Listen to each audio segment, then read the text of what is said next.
Tak banyak orang yang tahu tentang Suriname dan sejarah yang melingkupinya. Meski begitu, Indonesia memiliki kedekatan sejarah dengan negara yang terletak di Amerika Selatan ini karena ada sekitar 75,000 orang Jawa yang dibawa ke sana oleh Belanda antara tahun 1890 hingga tahun 1939. Bahkan, bahasa Jawa juga menjadi salah satu bahasa yang banyak dipakai di negara tersebut. Bagi kamu yang belum tahu, Republik Suriname atau Surinam yang dulunya bernama Guyana Belanda atau Guyana Belanda merupakan bekas jajahan Belanda. Negara ini berbatasan dengan Guyana Perancis di timur dan Guyana di barat. Di selatan berbatasan dengan Brazil dan di utara dengan Samudra Atlantik. Suriname yang beribu kota di Paramaribo ini memiliki bahasa nasional Belanda. Negara ini merayakan hari kemerdekaannya setiap tanggal 25 November.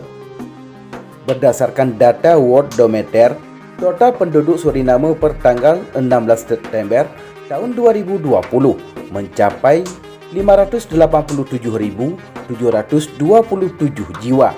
Komposisi agama yang dianut mereka adalah agama Hindu 27,4%, Protestan 25,2%, Katolik Roma 22,8%, Islam 19,6%, termasuk Japanisme dan animisme yang diakui pemerintah. Sementara mata uang yang digunakan adalah Suriname dolar. Kemudian etnis suku antara lain adalah Hindustan 37%, Kreol 31%, Jawa 15%, Maroron 10%, Amerindian 2%, Cina 2%, bangsa kulit putih 1%, dan lainnya 2%. Lebih dari 80% wilayah Suriname masih berupa semak belukar yang dihuni oleh berbagai satwa dan flora. Negara berjuluk Guyana Belanda ini terkenal karena keanekaragaman floranya, menjadi sumber devisa yang sangat penting bagi negara bekas jajahan Belanda tersebut. Nah, walau terletak di benua Amerika, tetapi Suriname memiliki kaitan erat dengan Indonesia. Bukan itu saja, Suriname juga memiliki fakta unik yang menarik untuk dibahas. Sebelum lebih jauh kita mengupasnya, tekan dulu subscribe dan tombol loncengnya juga ya guys, agar kamu gak ketinggalan informasi menarik lainnya dari Info Warganet.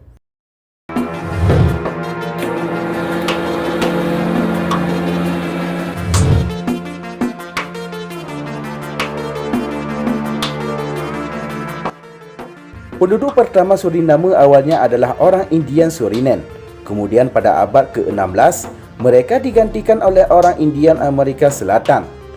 Spanyol menduduki Suriname pada tahun 1593, tetapi pada tahun 1602, Belanda mulai merebut daerah itu yang kemudian diikuti oleh Inggris. Inggris kemudian memberikan kedaulatan Suriname kepada Belanda pada tahun 1667 dalam Perjanjian Breda.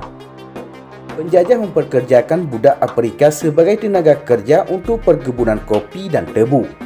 Saat itu, banyak budak Afrika yang melarikan diri ke pedalaman yang kemudian disebut Blues Negro oleh Belanda.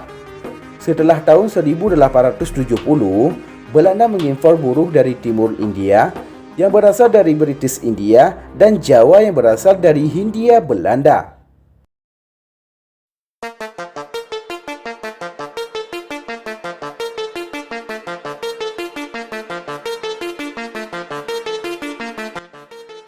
Suriname juga dikenal sebagai Guyana Belanda.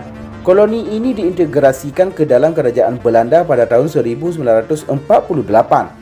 Setelah terjadi kerusuhan karena tingginya pengangguran dan inflasi di negara tersebut, Belanda akhirnya memberikan Suriname kemerdekaan penuh pada tanggal 25 November tahun 1975. Selama lebih dari tahun 1980, Suriname berada di bawah kendali represif Letnan Kolonel Desi Botha. Belanda lantas menghentikan semua bantuannya kepada Suriname pada tahun 1982 ketika tentara Suriname menewaskan 15 wartawan, politisi, pengacara, dan pejabat serikat. Anggaran pertahanan terus meningkat dan perlahan perekonomian Suriname hancur. Sebuah pemberontakan gerilya yang dilakukan oleh Juncture Komando atau kelompok gerilya Bos Negro berhasil mengacaukan negara dan menekan pemerintahan Desi Botez. Pemilihan umum yang diselenggarakan pada tanggal 25 Mei tahun 1991 yang berhasil mencabut semua kekuasaan militer di Suriname. Pada tahun 1992, sebuah perjanjian damai ditandatangani antara pemerintah dan beberapa kelompok gerilya.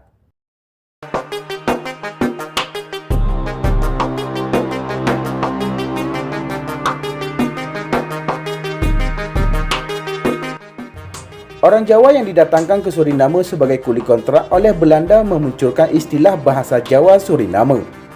Bahasa ini dipakai oleh komunitas masyarakat Jawa yang berjumlah kurang lebih 75.000 jiwa kala itu.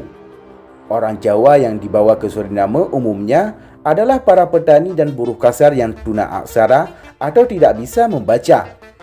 Orang Indonesia yang diangkut ke Suriname kebanyakan berasal dari Jawa Tengah, lalu Jawa Timur, dan terakhir Jawa Barat.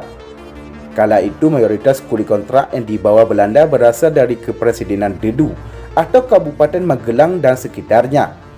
Maka dari itu, bahasa Jawa Suriname hampir mirip dengan bahasa Jawa Kedu.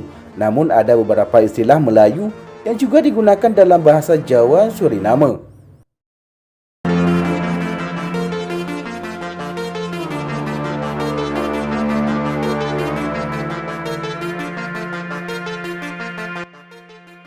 Kamu pasti tahu dengan Didi Kempot.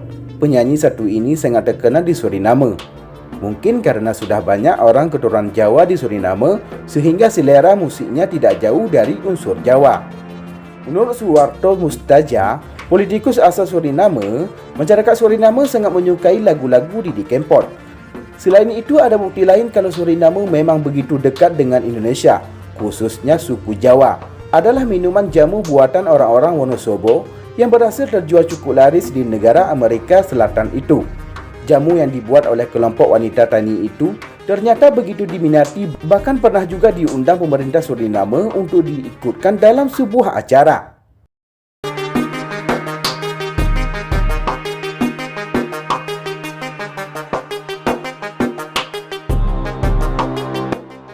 Untuk menentukan tanggal 1 Syawal, biasanya kita harus melihat hilal terlebih dahulu.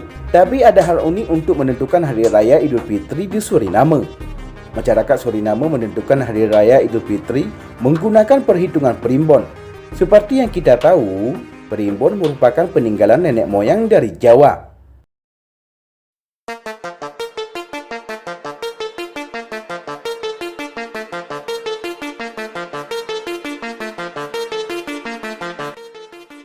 Sebelum menikah, biasanya orang Indonesia hanya memerlukan restu dari orang tuanya saja.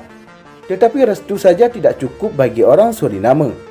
Bagi orang Suriname yang berumur di bawah 30 tahun, mereka tidak boleh menikah tanpa persetujuan tertulis dari orang tuanya. Jadi kalau orang Suriname tidak mengantongi persetujuan tertulis dari orang tuanya, maka pernikahannya dianggap tidak sah.